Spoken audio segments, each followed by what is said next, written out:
Washington's clear-thinking headquarters. The Morning Majority, 5 to 9 on 630 WMAL. 8:37 on WMAL on a Friday morning in Washington, D.C. This is the Morning Majority. Brian Neiman, Mary Catherine Ham from the Daily Caller is here. Andrew Breitbart, who's written a new book called Righteous Indignation, is in the studio this morning as well.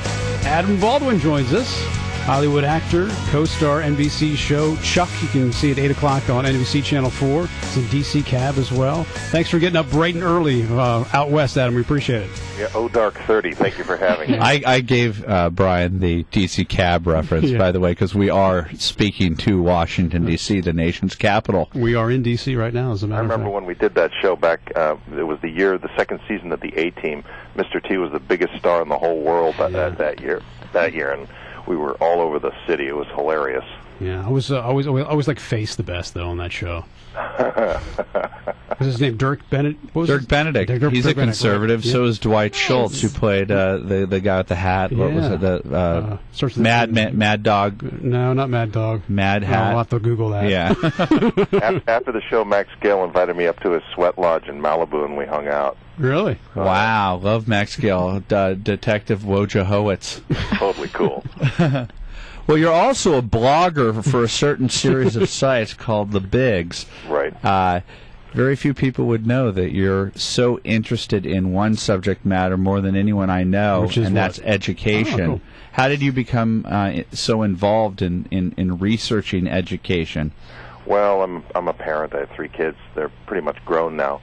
But a good friend of mine is an advocate for special needs kids, and he introduced me to basically my new hobby was reading education code just for fun, because of course that's just what I like to do, is read law, because I feel that I was deprived an education in the public school system. So I thought, well, what better way to re-educate myself than actually reading education code. Where did you grow up, Adam? North side of Chicago. Okay. Yeah, in the suburbs of Chicago. My mom was a school teacher. After her divorce from my dad, she went back to school and got her teaching degree, and she taught for 30 years in the public schools. So I guess that was part of it too. But I got sidetracked into the acting game, so my education was short-circuited. So I think you made it out pretty well. You weren't in short circuit, were you? Yeah, I was a robot.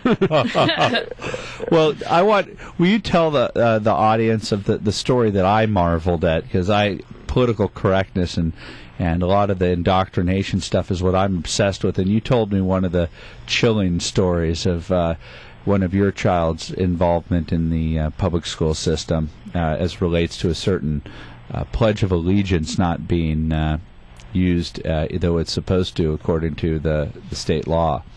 Yeah, the state education code requires patriotic activities to take place every morning of every school day, and a couple of schools weren't doing that. They were the teachers weren't. Some of the classes were getting away with that.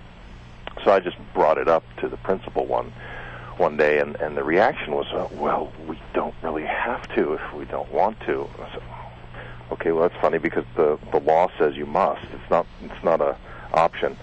So I wrote a couple of letters, and the follow-up got the school to sort of change the policy to where they actually don't have to do it. They can read poems, or they can sing songs of a patriotic feeling, or they can just have discussions, which is not something that the law provides for. So they sort of circumvented it. But there's no enforcement, so it's really up to the parents on the ground. Wasn't there a tolerance-oriented deal with that? There was at the same time, there was a thing called Tolerance Through Education that was introduced into one of the schools, which was a program designed by the American Bar Association. And it basically ran third graders through a series of exercises which culminated in them writing their own Pledge of Tolerance. Oh, wow. Instead of the Pledge of Allegiance. Yeah.